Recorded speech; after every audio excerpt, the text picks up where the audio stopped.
Well, okay, again. I'm not going to teach you how to use Python because it's useless. You are all good developers. I'm not here to try to teach you anything about that. And also, Python itself is not very different for any other language. So you see that there is some hints and there is some special ways to do some stuff. But by the end, it's just a normal program. You have the same kind of loops that you have in Java or in Kotlin, for example. So it's not very different. The main point here is how can we take advantage of Python as a really good tool to help us to do whatever is the problem that we need to deal with. So nowadays we have a lot of polyglot environments. So for example, you have microservices and you have a lot of different pieces of your big project, and each piece is more specialized in something. Yeah. So in a Java project, for example, we can have a lot of, let's say, special needs in each part of the project. Yeah. So the first thing is, if you are dealing with mood tasks, for example, so Java would be really nice for that, or even Kotlin or Scala. Or if you are dealing with a lot of things related to the front end, maybe you have to use another technology. But if you are dealing with data, then Python, I would say that's a really, really champion on it. It has a lot of really good tools to help us to deal with data in general, mainly if it's a tabular data. So if you have, for example, a CSV file or even JSON, if you have a big lot of data, and you need to deal with that, you need to do some calculations over it, or you need to have some matrices and you need to deal with these matrices all together. It's way easier and nicer to see in the code and to really read the code and understand what it means than to have a Java. And the purpose of this talk is to show you the main differences between Java code that does exactly the same thing as a Python code that is doing that thing in a way that any other party, that other program that is in your team, for example, can read and really understand the meaning of that code. Yeah. So let's begin. You can see here, I created this. This is a tool for Python. It's called Yupta Notebooks. Basically, it's a nice tool, and I want to also show you how to use this to help us to improve our understanding of each piece of code. Basically, each chunk that we have here, it's I can run this code, and all the codes below it will automatically understand what is, let's say, compiled here. Yeah, and this is just Python code. So for this talk, I prepared another repository. So it's this one.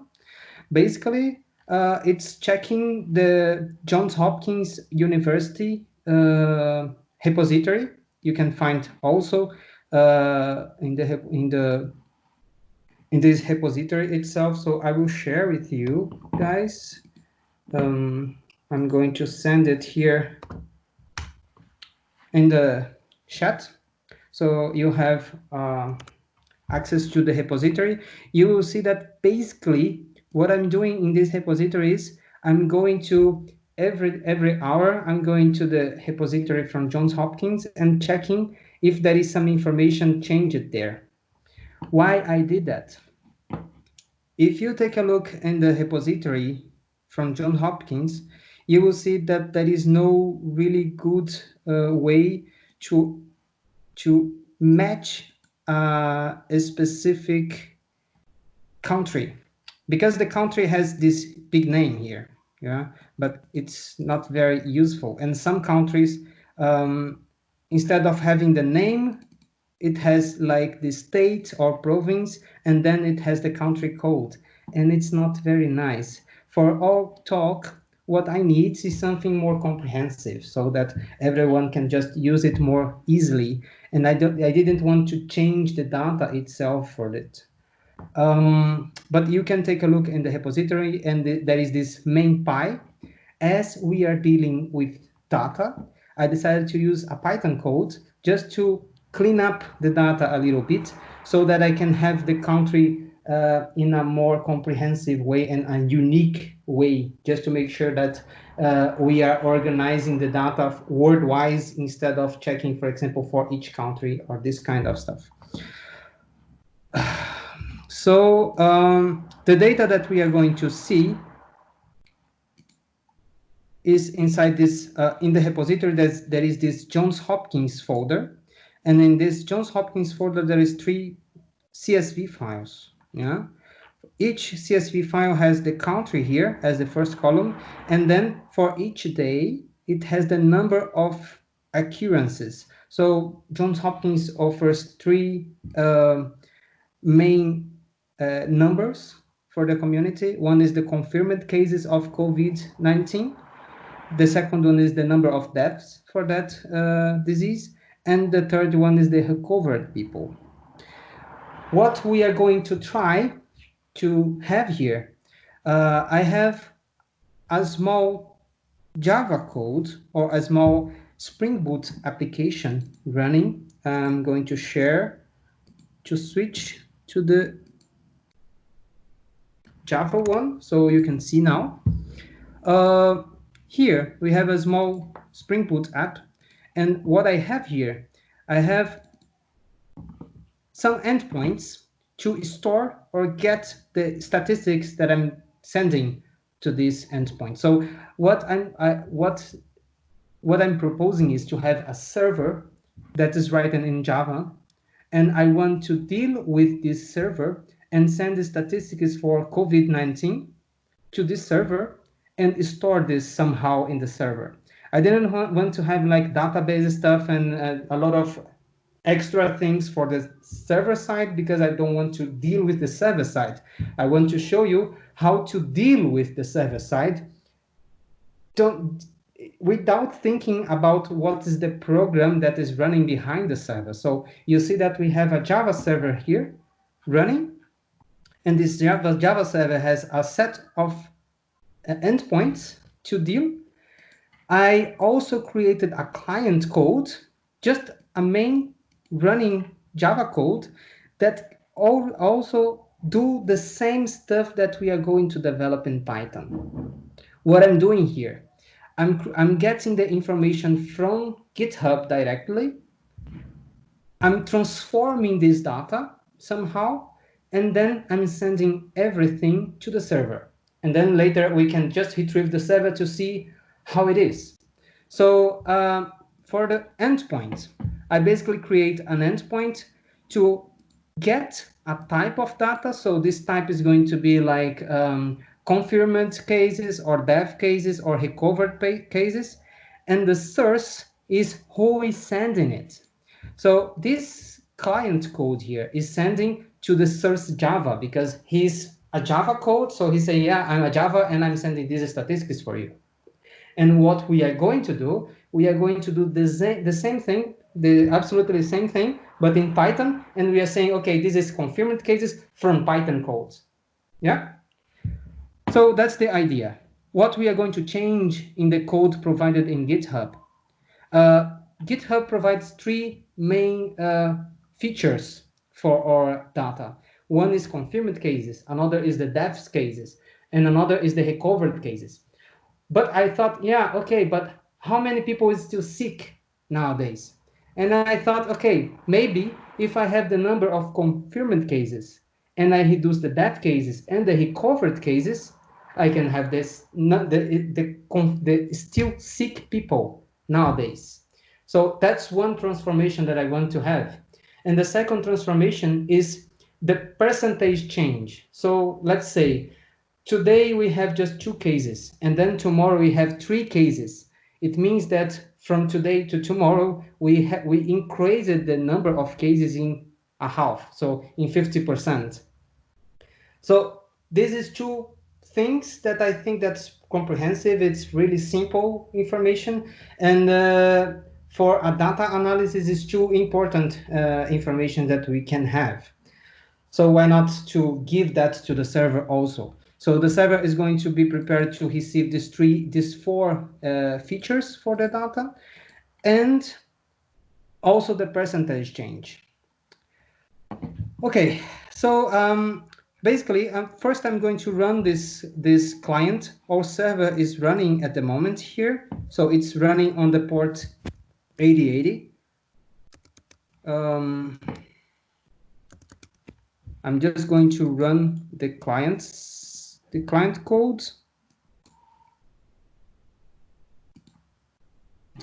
and I just ask it to Spring to show here all the posts and all the requests that's being done. So let's take a look in the browser now.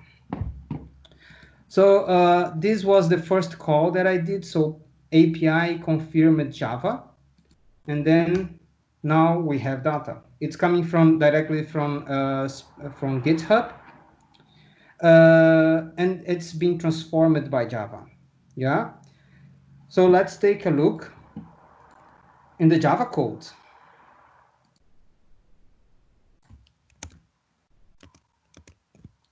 In Java code, I basically create two main methods. The first is to load the statistics that's coming from GitHub.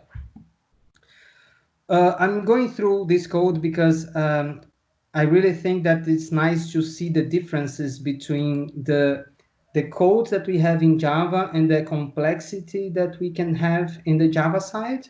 And then when we are doing it in Python, it will be clear the differences in the concepts that we have to deal with, or how can we deal with this information. Yeah.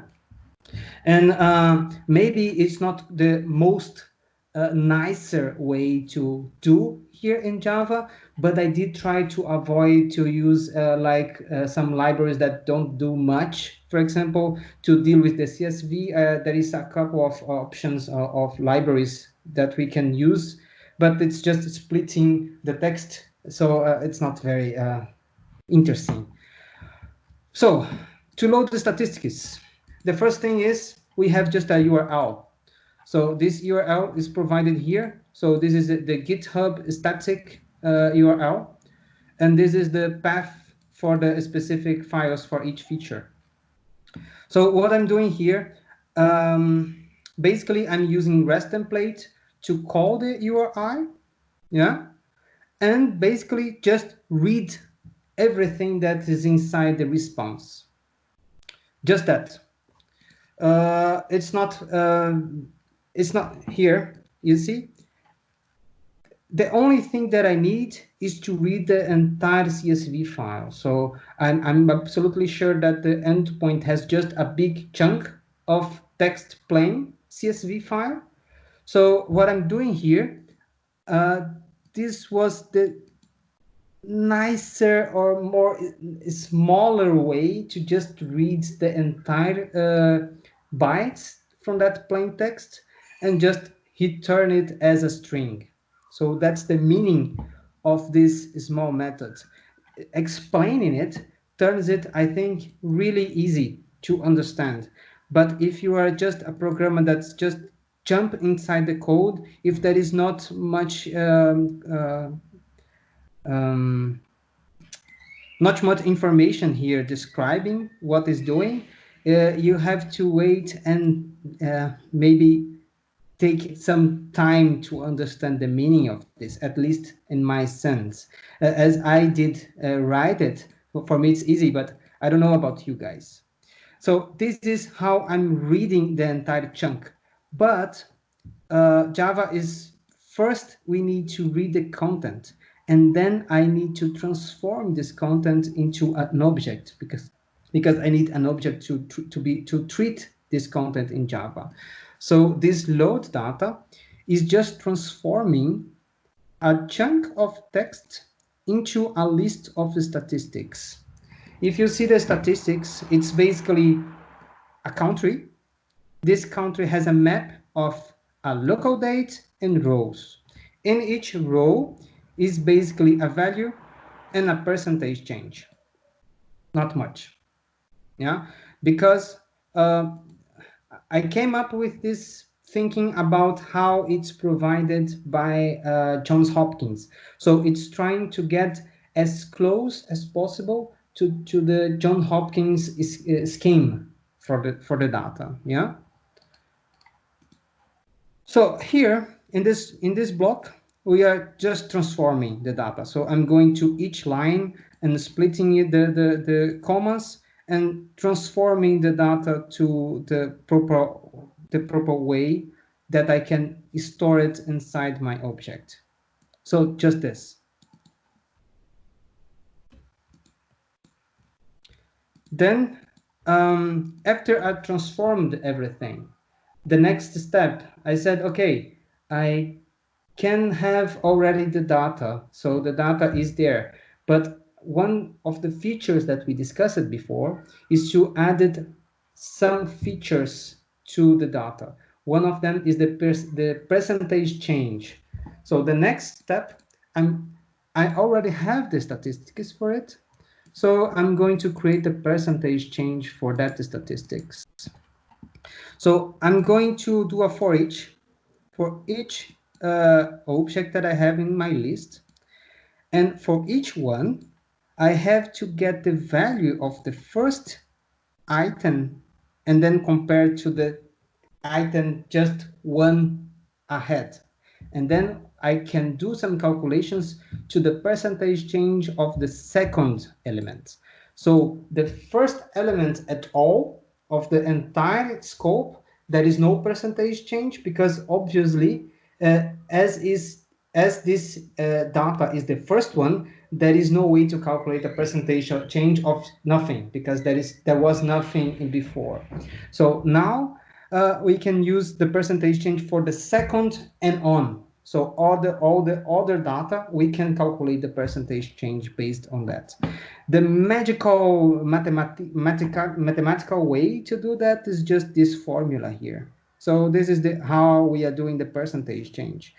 But one thing that you will notice is that if we are going from 0, for example, on day 1, we have no cases of COVID-19. And then on day 2, we have 2 cases. So if we go from 0 to 2, to do the calculation, we have to divide by the first value. And as the first value is a 0, we are going to infinite. So I decided to do an if here just to avoid to have infinite or to do some division by 0. Java didn't like it very much. And anything that we go from 0 to something, I'm just saying, okay, the percentage change is just 1, is 100%. You go from nothing to something, so you have a peak. Yes, that's the percentage change methods. And after that, we can say, okay, we have already the statistics for one feature. So if we are going to ask for the confirmed data, we can use this method already, and for all the others. But for the sick people, the people that is still sick, I don't have way to go to some place to load it. So I created a specific method just for that. What we are doing here, basically, I'm running over all the confirmed cases, and for each confirmed cases, I'm checking here. There is 2 streams. One to check for deaths, for that statistics for death, considering the country, yeah. And the second one is to the recovered people. After I do these two streams, I have to go over all the rows of my stat that I'm dealing now here. And it's per country, yeah. So I have to go over all, and then calculate the number of deaf people, the number of the recovered, and then I can get from the confirmed one, so this is the main stat, I can subtract the number of deaf and the number of the recovered people. And then I can say, okay, the seek values, I can put a new row. That's my new row here that I created, that I'm iterating here. And I can say, okay, the number of sick people is this new number. And I can do it over and over to calculate for each one. Basically, all this algorithm is doing just sick is equal to confirmed minus deaths minus recovered. So this algorithm here is doing this guy. And by the end, I have a sick list, a list of sick people completed. It's done, but I don't have the percentage change. So I can reuse the same method, percentage change, and just pass the sick list. The sick list has the same object statistic, so it should work, and does. So if we go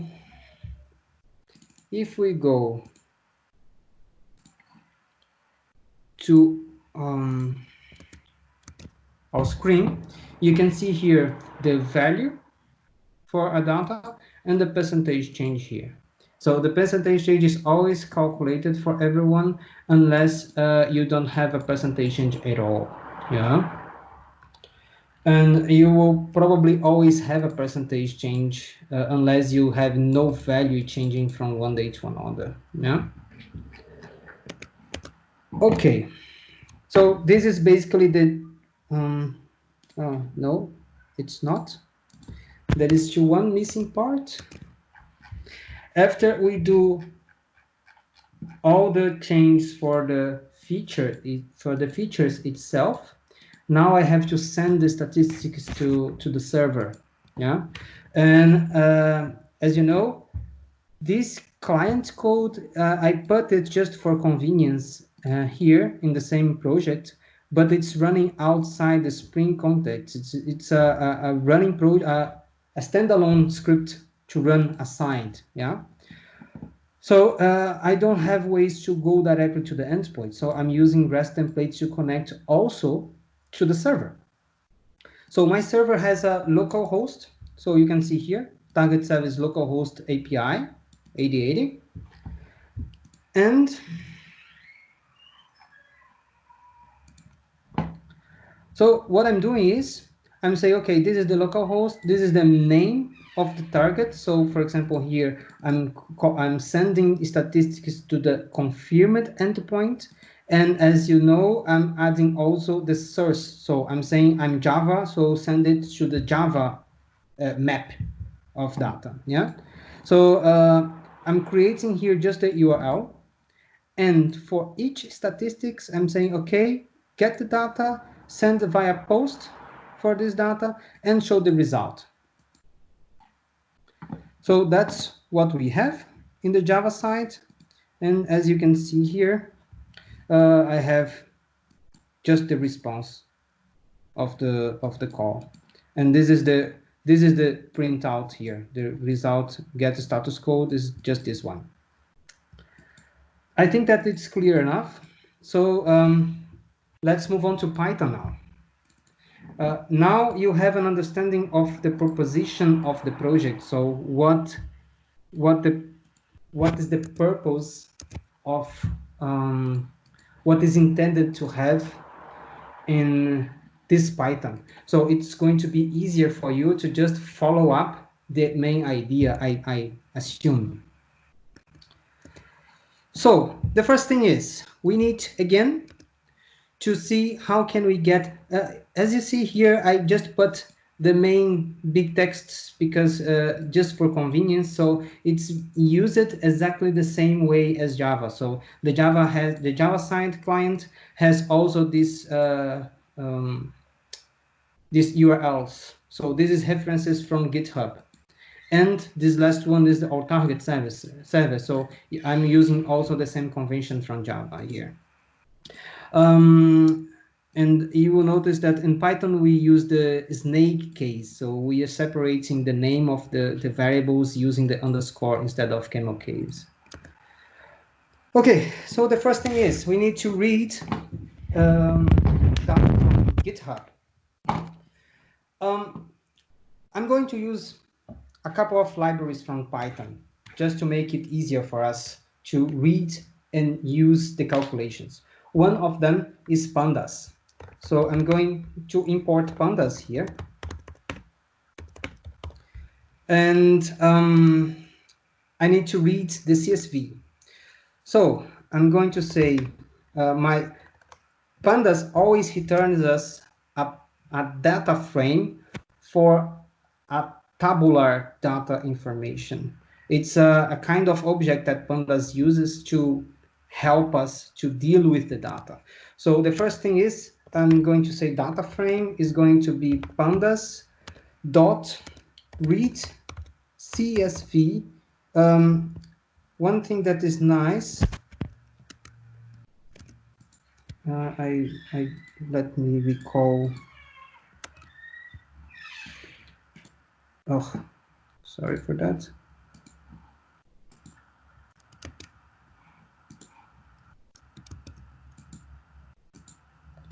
Here, you see, I also has some kind of ways to have the command space from the idea here in Jupyter also. So it's also a nice thing to have. And if I'm in the end,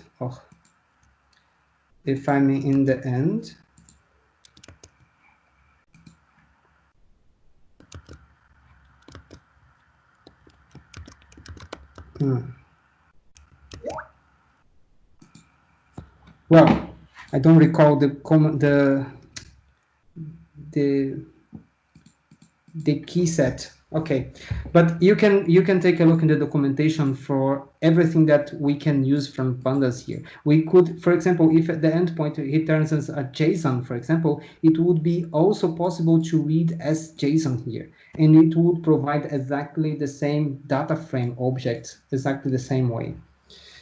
But okay, so let's read as CSV because it's provided as CSV. So basically, we have two things. We have the source URL. You can see the source URL here.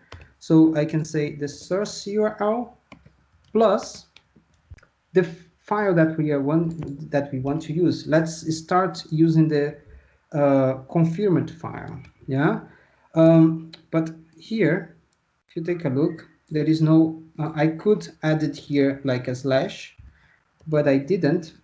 So what I'm going to do is I'm going to use a nice way to use formatted strings from Python. So I can say this exactly like Kotlin if you are using to use it to Kotlin, but I have to say here that it's a formatted string to use this kind of approach. So between brackets, I'm just saying what is the name of the variable. And as I told you, as I ran this already, so you can play run here, and it's moving to the next one, and it's saying, okay, this is run twice actually, and everything that is here I can already use here.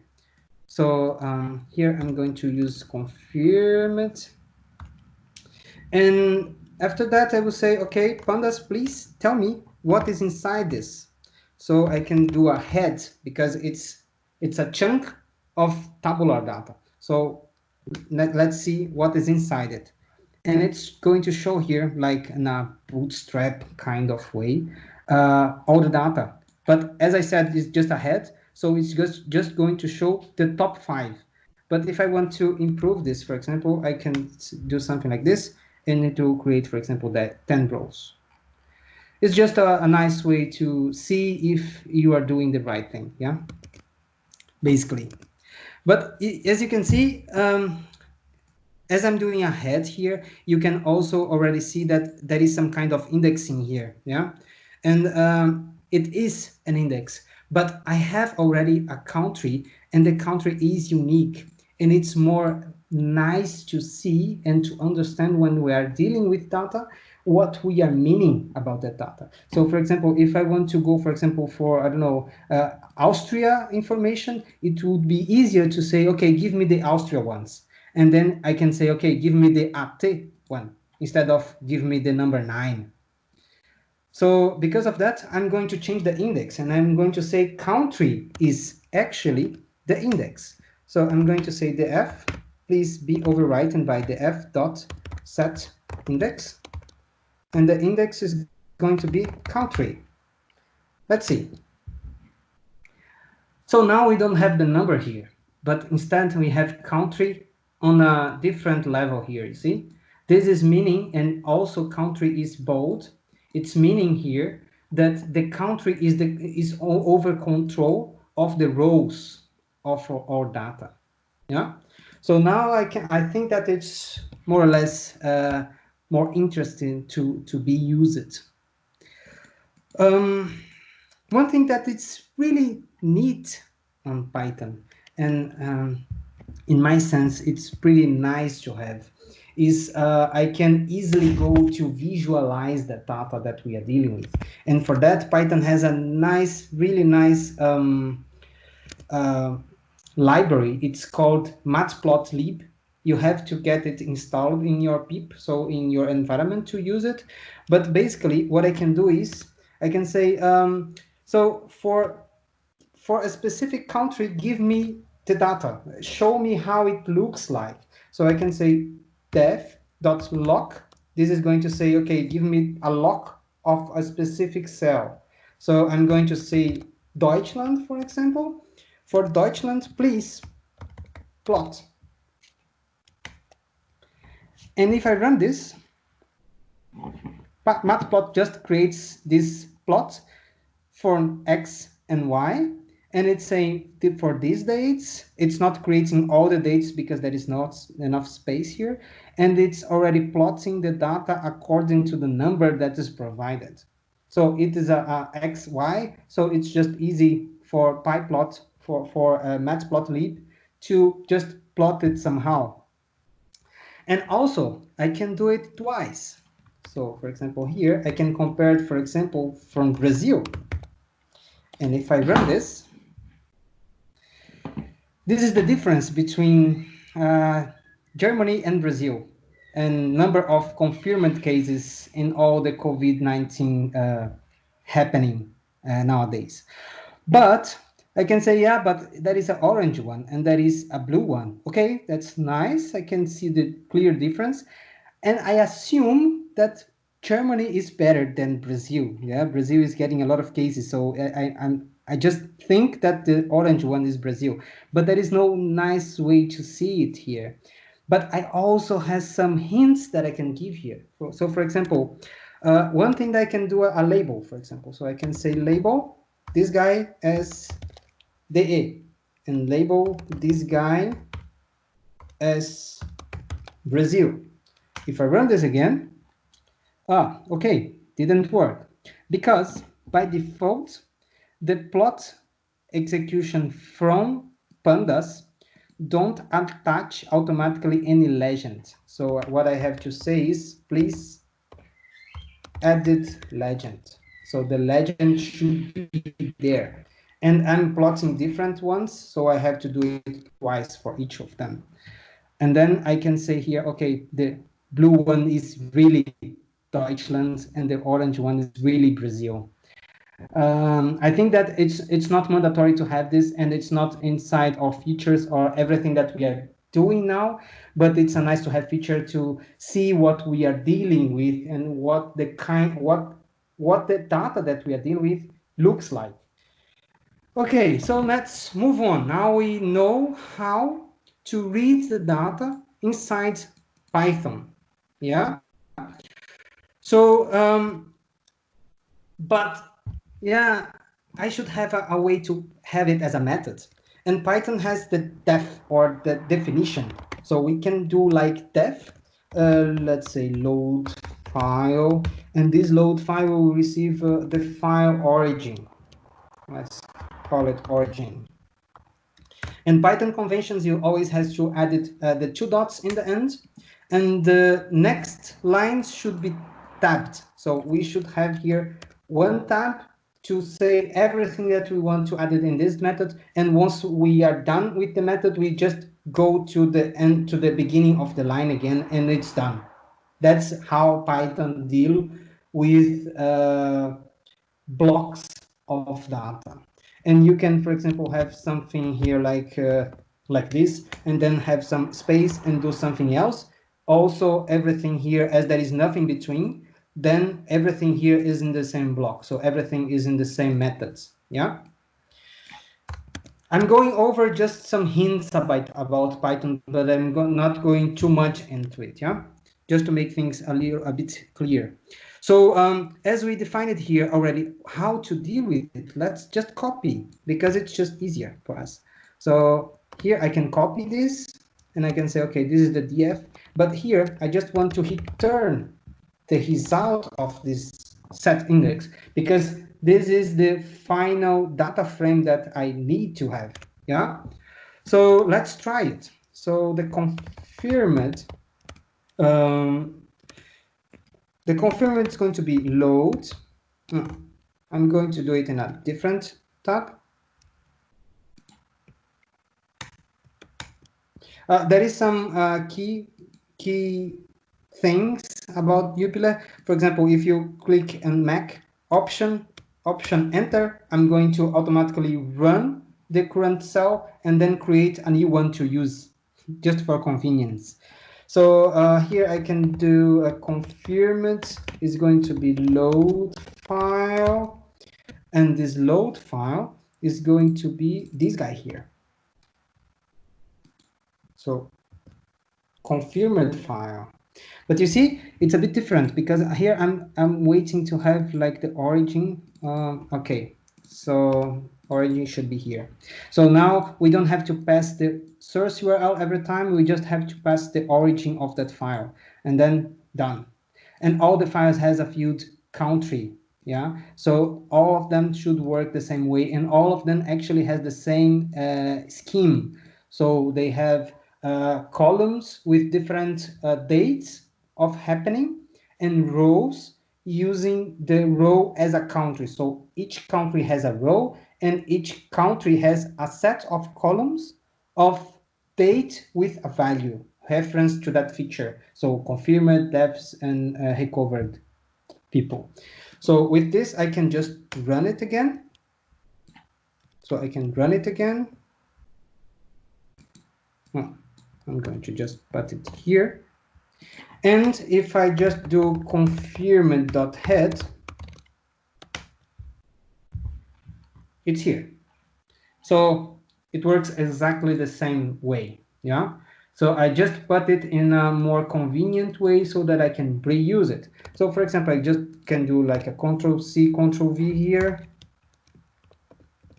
And as I know that it should work already, I can say, okay, this is the number of deaths. And this is the recovered. So if I run this, it's run. So if I do here just to check deaths.head,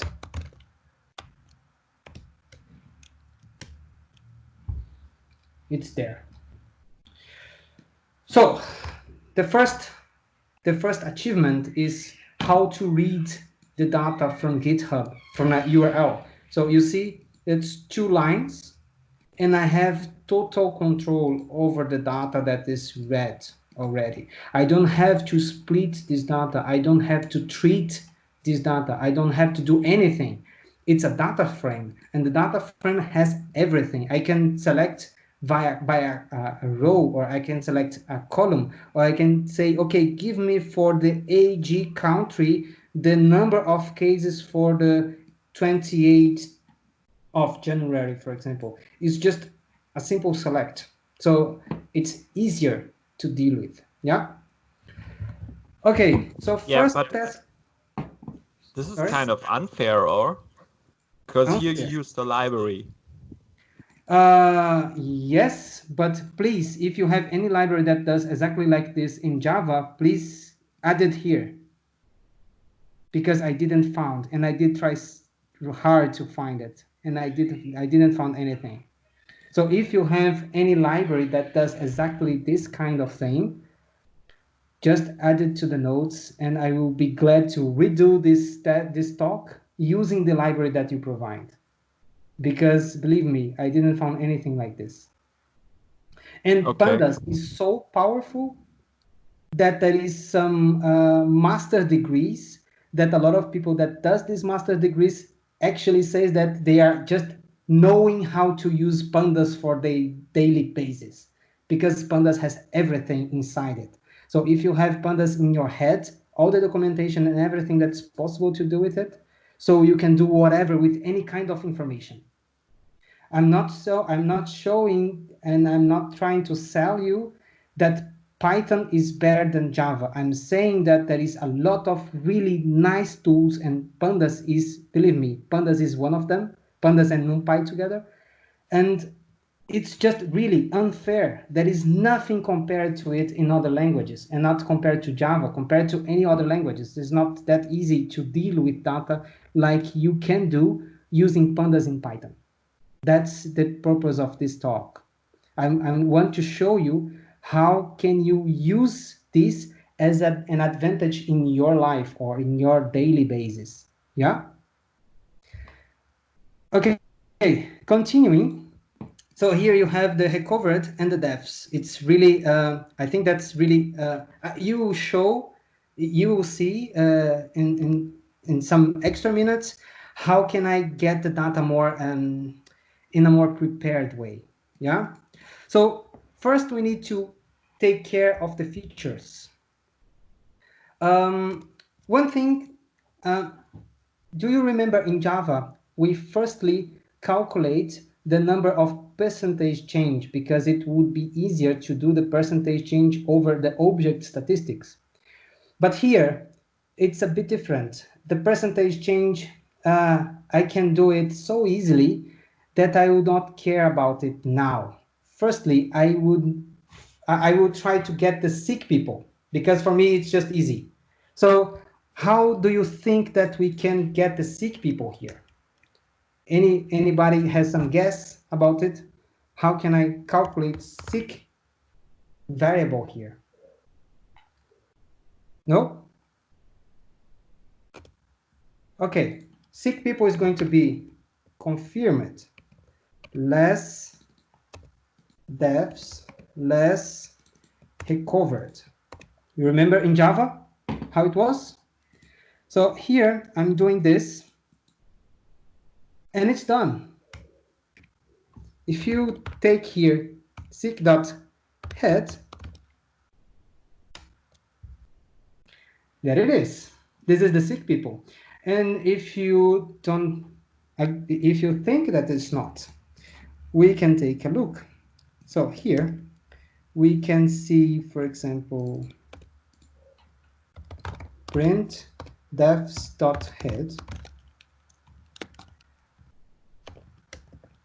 and recover.heads. I'm doing it with print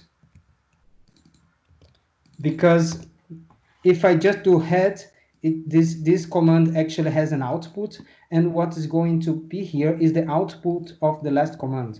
But here, as I want to get 2, so I'm saying, okay, get the output on it and print it, please. So that's why I did it a bit differently. So for example here, let's get the last one.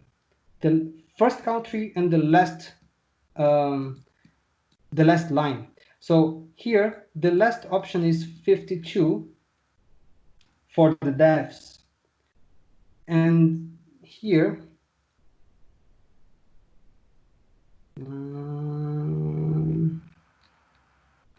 it's a bit ugly here.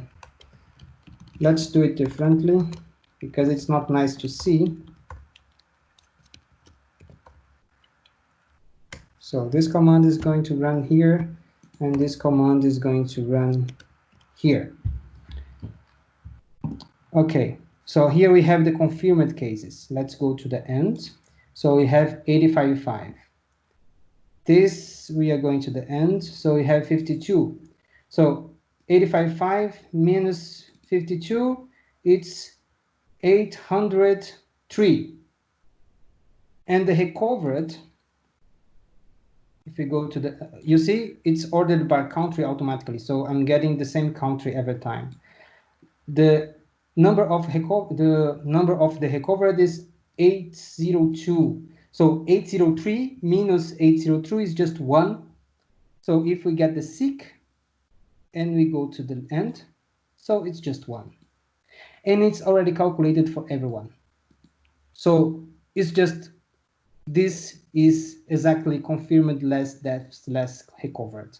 Simple like that. I think that there is no other way to have it better explained to any other developer than this. It's just not possible, in my opinion. So it's not only about the performance that Pandas has and the features that Pandas gives you, or Python can gives you, but this is something that's not exactly from Pandas, but this is from Python. And Python, you can say, okay, this object, when it's dealt with a specific operation, any operation, here it's using minus, for example, you can say, okay, this object should behave in that way. So here we have basically 3 matrices of data, yeah, and for NumPy says, okay, this matrix, when I'm doing a minus between 2 matrices, just do a minus for each of these elements in the same position. And both has the same number of columns and same number of rows. So it's just an easy operation, yeah? And it's completely inside the Python or the Python library itself. You don't have to deal with that. So if the data is not homogeneous, you have to somehow make it homogeneous first. If like one of these is missing 1 day or 2 days, you have to make it homogeneous first before you use something like this. Yes and no. That's a good one, because actually here I know exactly what the data means. So one thing that's related to data science in general, they say that it's more harder to manage the data than to use it, because once you have the data completely clean or in a way that you can deal with that, then you can program with that properly. Otherwise, it's just not possible. You cannot compare the number of sick people of a range of days that you don't have all the days for all the data that you need. It just don't make sense. But for example, if you say that you have here the confirmed cases for May and April, and you have deaths for May and April, and you have recovered just for April, yeah, what you can do here, you can just strip the data and get just April, and just get the sick for April, because it's just not possible to get the sick for May. Yeah, that's what I mean. That if there is the API, you don't control all the data. If the API for some reason is tracking is omitting the values that doesn't have values in it, like if April has no if we started at March or February and February has cases but has no recoveries, and for some reason he's skipping the 0 recoveries column, he's not returning this as 0, he's skipping it, then you have to somehow make the data match. I mean, this will work with identical frames, and you have to make it identical before you have. Actually, no, because it's not how matrices works. So if you are using minus operation in 2 matrices, and these 2 matrices has different number of columns and rows, there is some ways that matrices works on it. So what you need to take a look is how the mathematical matrix works. Because behind the scenes, Pandas is using NumPy. It's another library written in C and use it via Python. And this NumPy, what is using is a basic mathematical library. So here, as I'm saying, each one of these data frames actually is translated to a matrix. So you should see how the matrix works in these scenarios, and then you will have the same behavior here. That's what I mean, you know? Okay, it will not break, but it will mathematically mimic the same thing that will happen if you are adding or subtracting a matrices that's not identical. Yeah, but then you have a different, the problem is the data that you are going to generate is a bit different maybe. Because for example, if you are dealing here in this scenario that you are dealing with sick people, maybe you will get in the end a lot of zeros or a lot of not a number numbers. Okay. Then it's just trash, you know. I didn't test it exactly like that because every time I treat really well the data before doing anything with it. So I didn't got to this kind of situation yet, but I can try myself and we can discuss it later. Yes. I am talking about very simple. I don't want to take to discuss it more than this. But even if you have like one country that doesn't have anything, if the server itself is omitting the countries that have zeros, and then he added all of a sudden, this could have some problems here. Yes. So I'm talking about identical data, how it will Yes. behave here, but we can discuss it later in the sake of this example. Yeah, and just to remember, I overwrite the ID of the data frame. So actually here in this data frame, the ID matters. So here I'm saying, okay, for the sick, do the confirmed minus death minus recovered is just not a simple matrix, but there's a matrix with some naming here. So the rows should match. If he didn't find the row with the same ID, he's not going to use it. So this is something important. You mentioned that maybe the country is not there or maybe it's listed in different order. The ID matters. What we should have differently is the columns. So if the columns doesn't match, I have to test it how it deals with it. But the ID matters. Yeah, is that clear? It's clear. Sorry, I was muted. It's clear. Yeah. Okay, so let's move on. So now here we have the sick people. Yeah, simple like that. And now we need to know. Okay, so we have sick people. We have all the main features. Yeah, except that we don't have yet the percentage change. For percentage change, it's a bit. It's just another method for pandas, you know. But for that I will need NumPy also, because when I'm doing percentage change, for example, here I started with 0 and then I moved to 0 again, and so here there is no percentage change because nothing happens yet. And for the second one, there is no percentage change yet because it's still nothing happens. So for example, in this second guy here, until the 28th of February of January, nothing happens. Then it's just null. So there is no percentage change at all. The percentage change here starts at this day on 29th of January, because then we will have some data. Yeah. Because of this, I need to use NumPy itself. As I told you, pandas use NumPy behind the scenes. So I'm going to import NumPy as NP. It's a convention. And one thing that it's important, and I want you to see, is that, for example, here I imported pandas because I started to use here, and I can use pandas from here and on. I can use PD whatever I want, and I didn't need NumPy yet. And I'm going to say here, okay, import NumPy now. And from this cell and on, I can use pandas PD or NumPy using NP, whatever I want. It's also nice, and I'm using Jupiler because I want to show you, for example, this interactive way to program stuff and see automatically what is happening in the code, yeah? And then from there, we can create our own class or our own script based in the blocks that is important for us. So for example, here I created the script to just import the data frame, and then later I say, okay, now I know how to deal with it, so let's create a method for it and reuse it.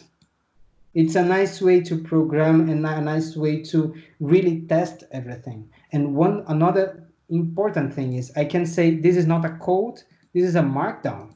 So I can say now let's create some sick data. And it's transformed to just a nice text. So I can program and create documentation at the same time in the same file. And I can even create any kind of content, added images and whatever in these markdown blocks. So it's a really nice way to show, for example, a script or how to deal with something, for example, and this kind of things.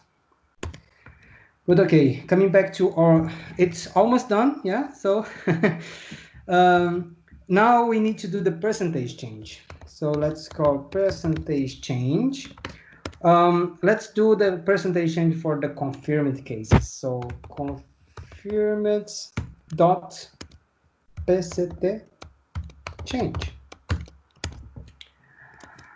And done.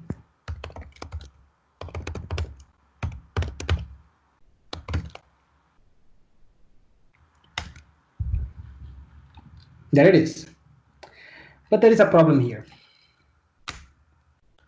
I know because I tested it a lot. But as you mentioned, I think that Mich mentioned it, we should know all the documentation and everything. There is a lot of things happening here.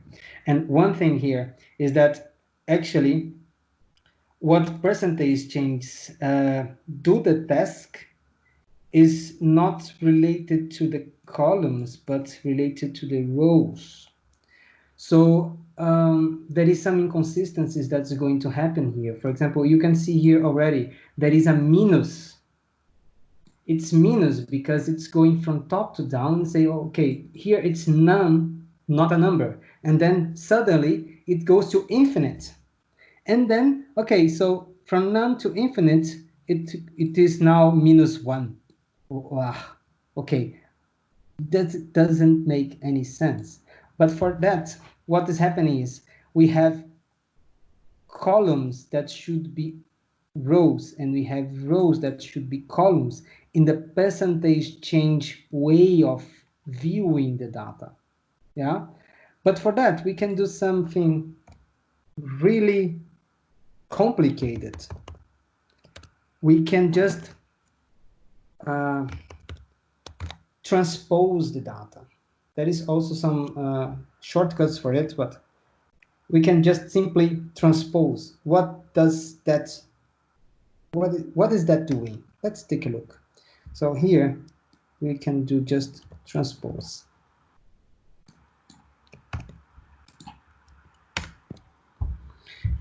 You see the difference? It's basically transforming everything that was in a row into a column, and everything that's in a column in a row. And simple as that. Just this. It's just inverting or transposing the entire matrix in another way. Basically it.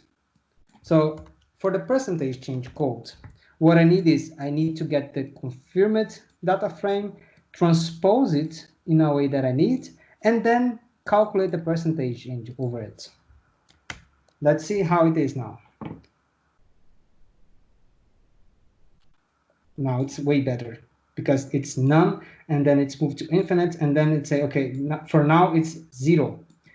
Why it's happening? Because if you see the data from VN, here the infinite is because before it was 0, and then from nowhere there is data. And then we have the calculation by zero. When you do calculations by zero, you have an infinite value. What I need to do for that? In my sense, I did it for Java side. So what I'm going to say is, if I have an infinite value in the percentage change, I'm going to say that instead of infinite is going to be 1 or 100. How can I do that? I can do percentage change. It's equal to percentage change dot replace. That's why I need NumPy. It's numpy dot inf. That's this inf here. I will substitute inf by 1. Simple like that. So now instead of infinite, I have 1. So it's more meaningful for me. Now, from now on, everything that I change it from 0, the first time that I change it from 0 to anything, it's going to say, okay, this was a 100% change. I just changed it from nothing to something.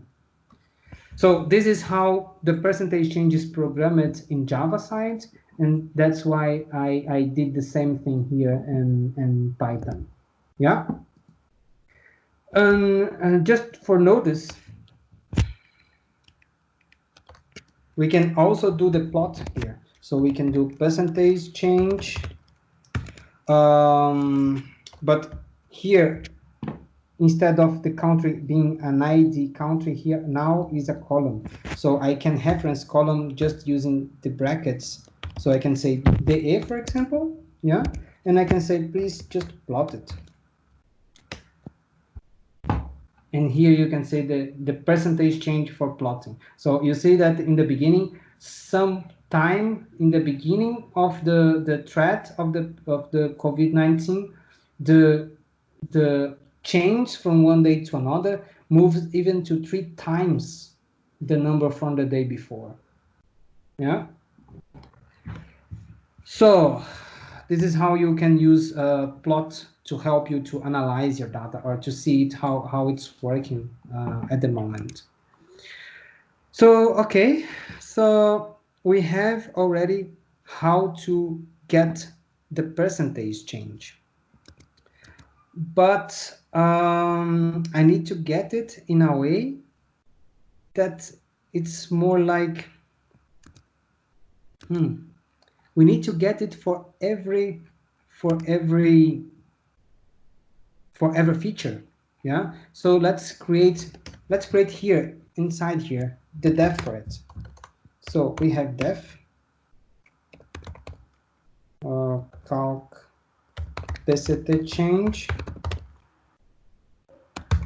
and receive the data frame, any data frame. And here we can do just, we don't need this. And instead of the confirm it, it's going to be the original data frame that's coming from it. So that's it.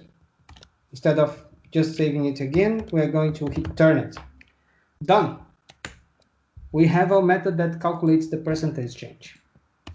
Just like that. So now let's move on to the final task. We need to send all this data to Java. How can we do that? Well, firstly, we need to create, you see here, this is how the code looks like. And we have to send something looking exactly the same thing like this here. So the first thing, we need to create an object that has this infrastructure. How can we do that in Python? Well, let's call it a stat. So a country stat, because as you can see here, the basic stuff is a country, and then inside that country we have several values, and for each value we have a day for that value, and then the value and the percentage change. Yeah, so let's do the same thing. So in Python it's going to be something like this.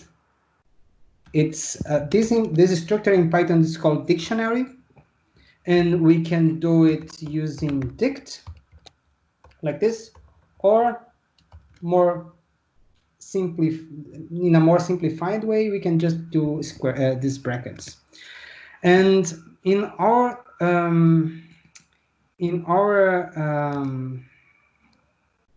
format should have here exactly the same thing like this guy. Let's just copy and paste here. So this is how the dictionary should looks like. So we have values. These values has one value per day, and then let's just choose simplification. Let's strip some spaces from it just to make it easier to see. 0.0 and then close, and then close again. So that's how the country looks like. So I need to have here, firstly, I can use a simple, I can use like this or like this. Python don't care about it. So I can say that's a country. The country has a country. Okay, so let's first things first. We need to iterate over some data. Let's use the confirmed again as a base data frame just for our tests. So for country in confirmed dot index. What is confirmed dot index?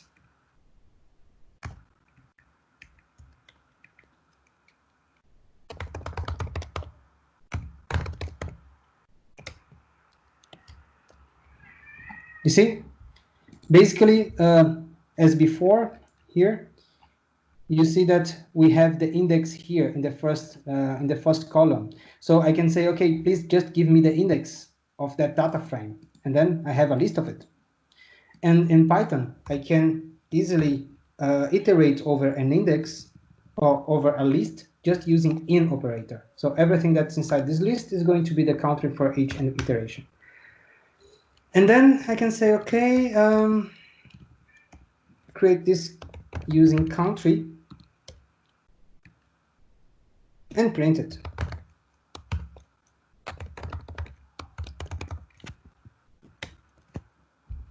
So you see, I have a lot of countries. That's it. So this is the first thing. I have to create an object to receive all my data. But the object has not only country, but also has the values here. So I can say, okay, aside of the country, also added values. And this value has also another map in it, or another dictionary in it. It's going to be a dictionary of dates. Yeah. So here I just prepared the basic object to receive all the data that I want to iterate over. So here, okay, so here I create the base stat. After I have the base stat, what I need to do, I need to iterate over the dates to create the values here. How can I do that? So for date in confirmed dot columns, yeah, dot values. Columns is complicated in data frames because each column is a series. For a data frame, a column is the entire series, and I say, okay, give me the values of the columns. That's why I'm adding the values here. So for each one, I will say, okay, get that country, and for each, no, let's print it first. Let's just print everything just to see if we have the right date here. Yes, we do. Okay, so I'm going to use a a Python library just for formatting. Yeah, you can find a lot of this data in forums or Stack Overflow or whatever. It's a way to transform this data in a better way, because if you see here, the data has like 4 numbers and then 2 numbers for months and then the 2 numbers for day. And I want to transform this bad format here to something that's more comprehensive. For that, I'm going to import the date time. So for date time is from Python itself, it's not an external library. Date time import date time.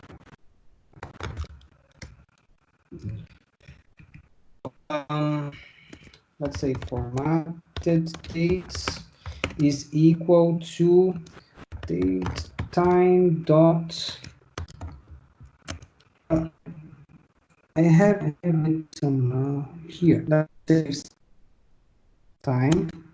I have it here. Here. So what I'm doing here, I'm just doing a strip. I'm getting the and I'm saying, okay, for this date, transform it to a date using this pattern. So this is this pattern here. Minusculous m means that this is a month based in a 1-digit pattern. So if it's 1 digit, it's using 1. If it's 2 digits, it uses 2. This is also the same thing as it's not capital. And Y using not capital is also the same thing. So it's starting using always 2 letters, 2 numbers, sorry. And now here I'm transforming it into time. And I'm saying use now this pattern here because it's better. Basically, that's what I'm doing here. And then I'm getting the final date. And if we print this formatted date, it's the way that we need. Yeah. So this is the part of the code that I didn't like that much, and I didn't find a better way to do this. But if you know any other way to do it, maybe Christian knows a better way to do it.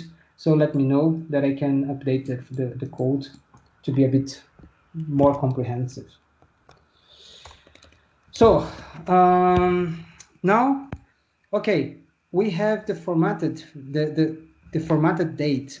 So with the formatted date, what we can do, we can say country stat for a specific for the values field here, because on Python, when you have a dictionary, you can access any field in that dictionary just using the square brackets. So here I already have the country object, and I'm saying, okay, for the country object, give me the object inside this key.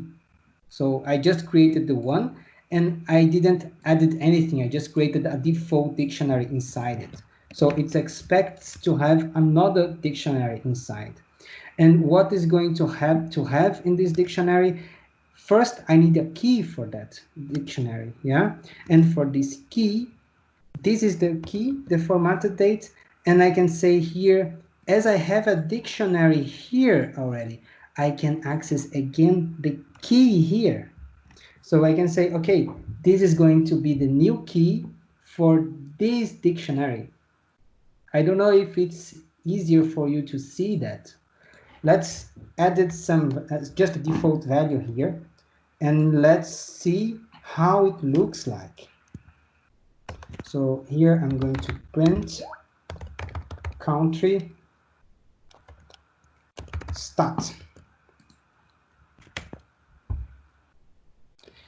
Let's go to the beginning. So country, this country values, you see that you have inside the values a key map of the day and a default value.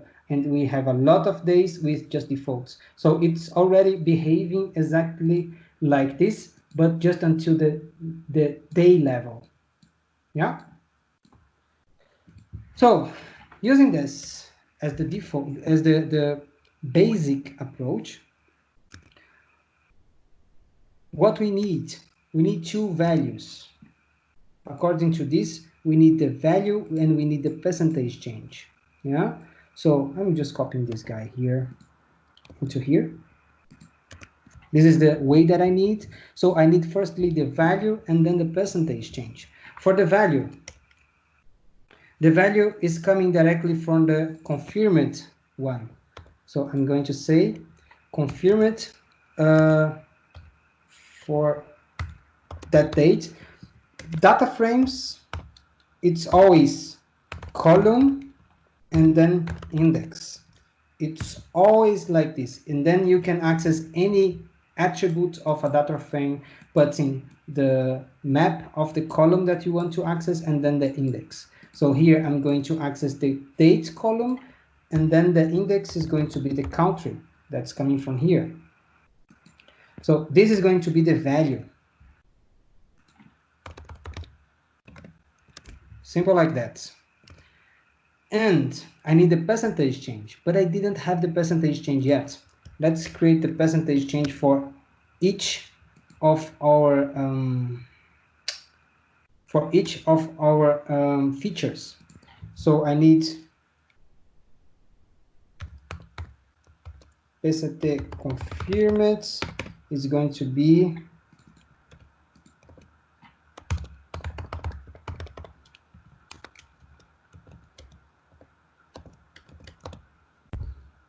yeah.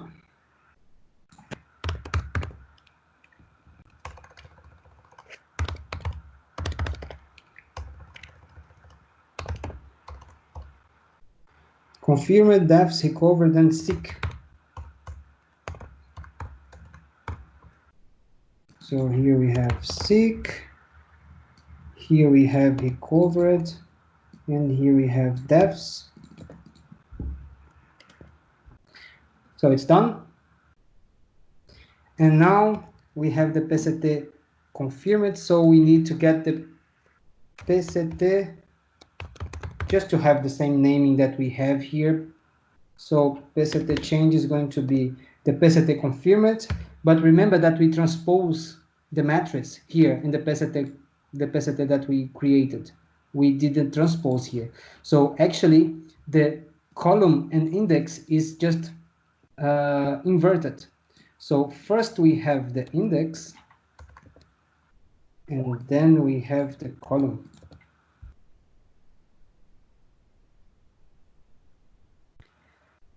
So using this, we can do here value and then PCT change.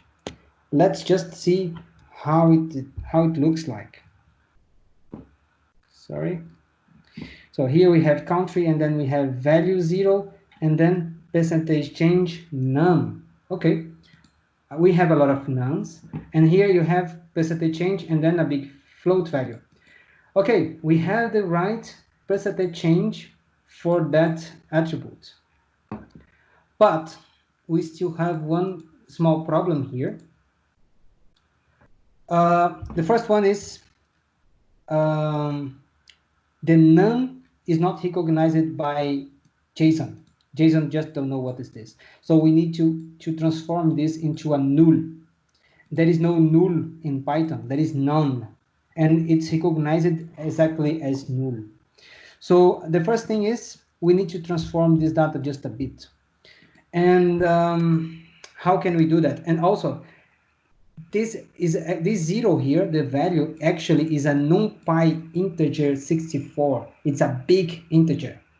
And when we are transforming this data, somehow JSON knows that. So I need to transform this data to be a small int, a normal int. So we can do this just transforming like this.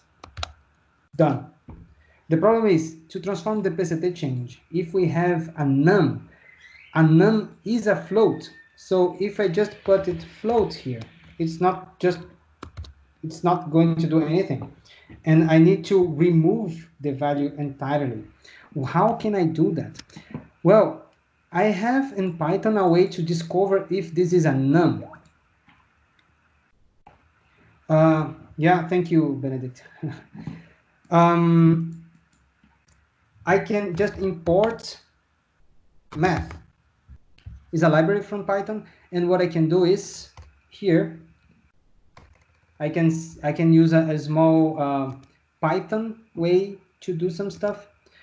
Yeah, well, I can do float only if not math dot is none, and then I can say, okay, this is the PCT change. Else, if it is a none, then none. What I'm doing here is, okay, transform to float if it's not a none. If it is a none, don't do anything, just give none for it. Don't do this thing. This is a way to Python to do a one line if, and for me, it's really nice to read. Do something if something else, do another thing. Let's see how it is now. You see here that is known. When we are translating these to send over REST, for example, every known attribute in Python is transcribed automatically to null. So here we are safe. This code works perfectly. Well, what we need to have, here we have just one country, but we need to have a list of countries because we have a lot of countries to read on. So let's create here list of countries. A list in Python is just square brackets. And in the end, instead of print, I'm just going to append to this list.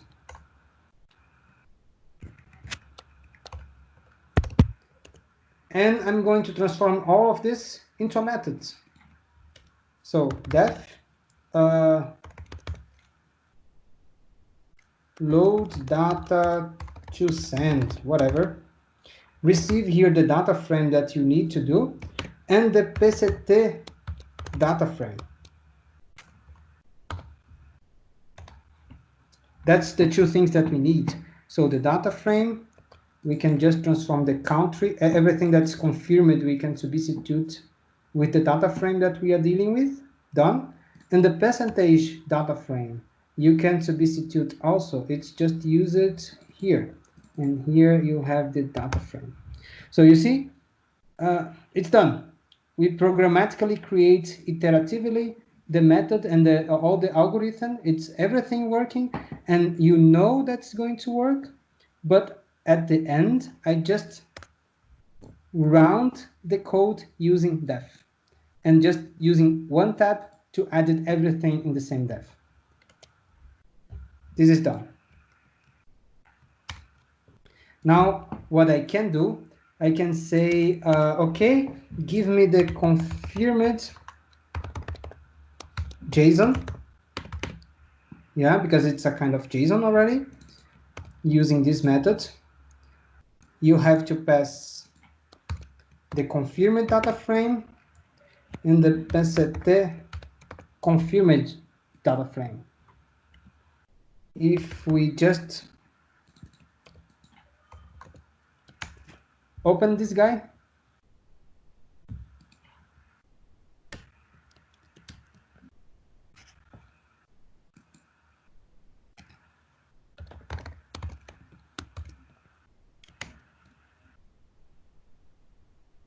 no. Okay. Yeah, we create the entire list of countries, but we never return it. So we need to return list of countries. And then run this guy and run this guy again. And now we have the list of all the countries with everything. If I search here, for example, for Brazil, it's there. So, okay, we have already the JSON that we want to send to Java, yeah? So what's the last part that we need to complete our task? We need just to send this data directly to Java. For that, I'm going to use requests, a simple REST dealer, let's say, requests. It's not from Python already directly. You need to import it. You have to install requests in your environment. So you have the requests, and how requests works. Basically, you do requests dot post, because there is a post endpoint, and then you say what's the URL that you want to send, and post has two points, two objects or two parameters to add data. So it has data and JSON. The data one is going to use applications XXX and this kind of stuff. So I don't want to use data, I want to use JSON. So what I'm going to do is I'm going to iterate over my JSON. So for, let's say, JSON in confirmed JSON. This is a named parameter, yeah, because I don't want to use the data. So I'm going to say here the JSON object, or let's say that this is just to not be confusing, I'm putting it as object, and I'm going to send this object. And I need to have the URL, yeah. So let's just create the URL outside. So the URL is going to be a format, and this format is going to have the target server, I think. Here, the target server.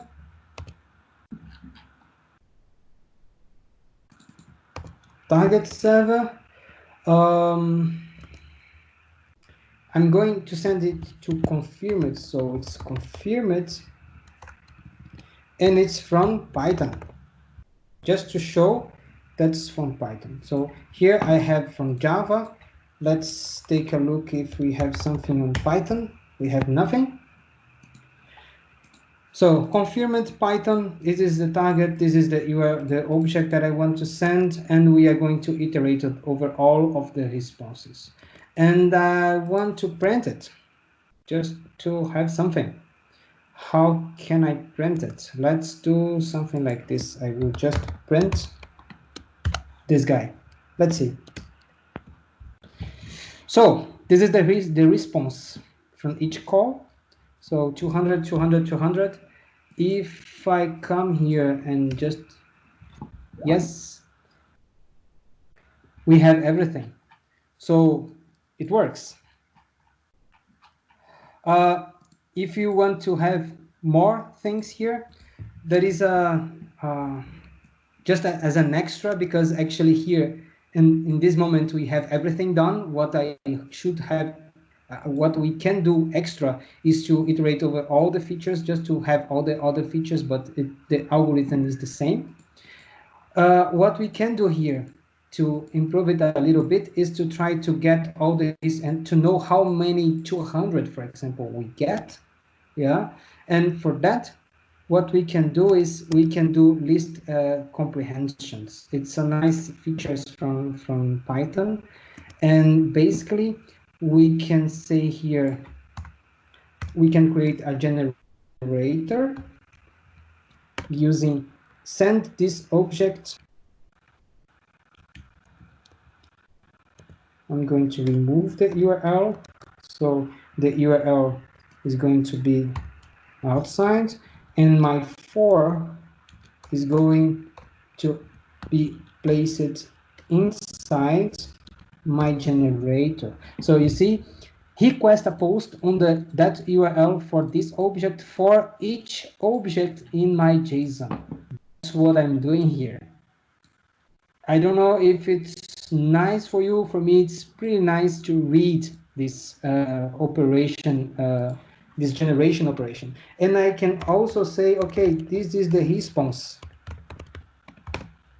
So this is the final response. If I print it, I will have the same thing, but inside a list. I generate a final list with the complete responses on it. And I can even make it a bit better because I just want to have the code. So instead of having everything, I can do the status code. For that, you can check in the documentation to see all the attributes that you can get from that request, for example.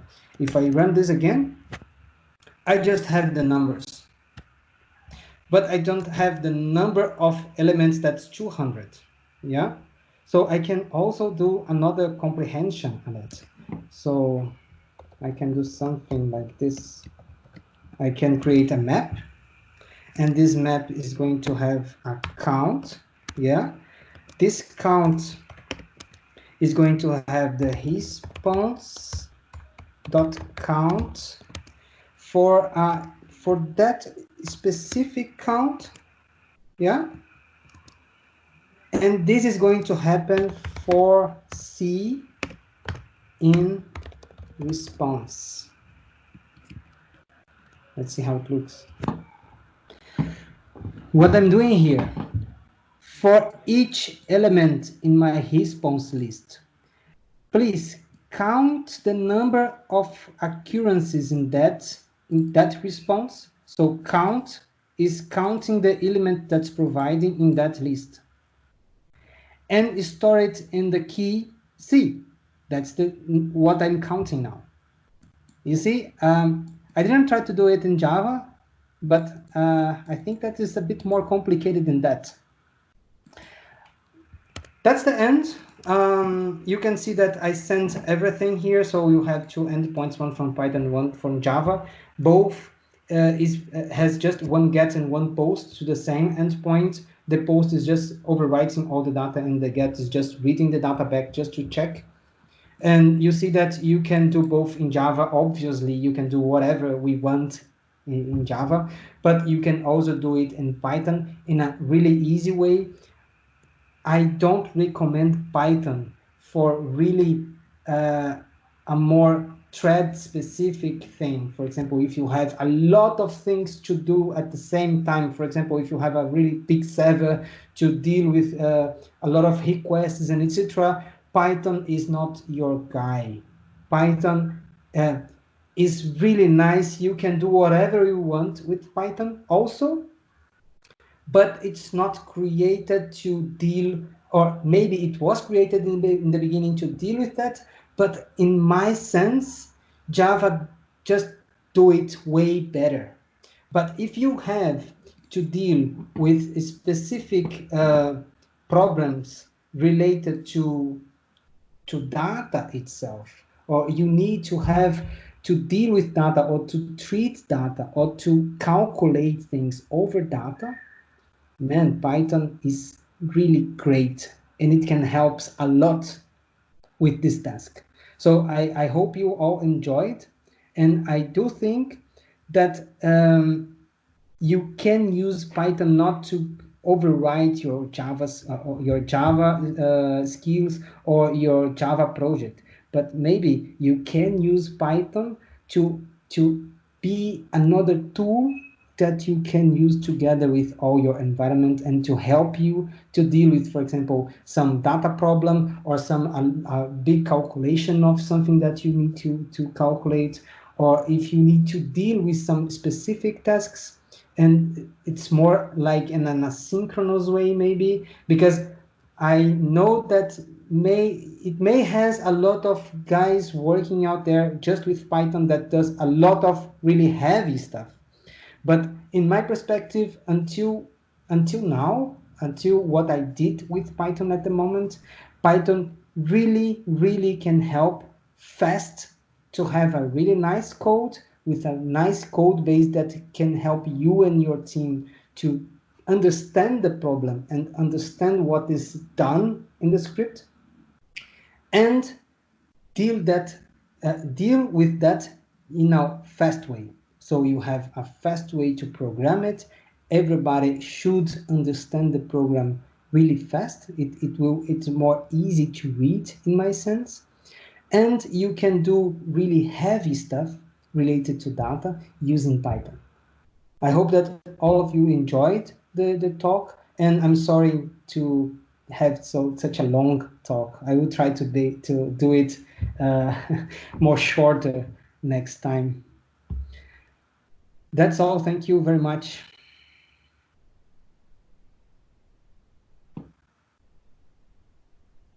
Thank you, Beto.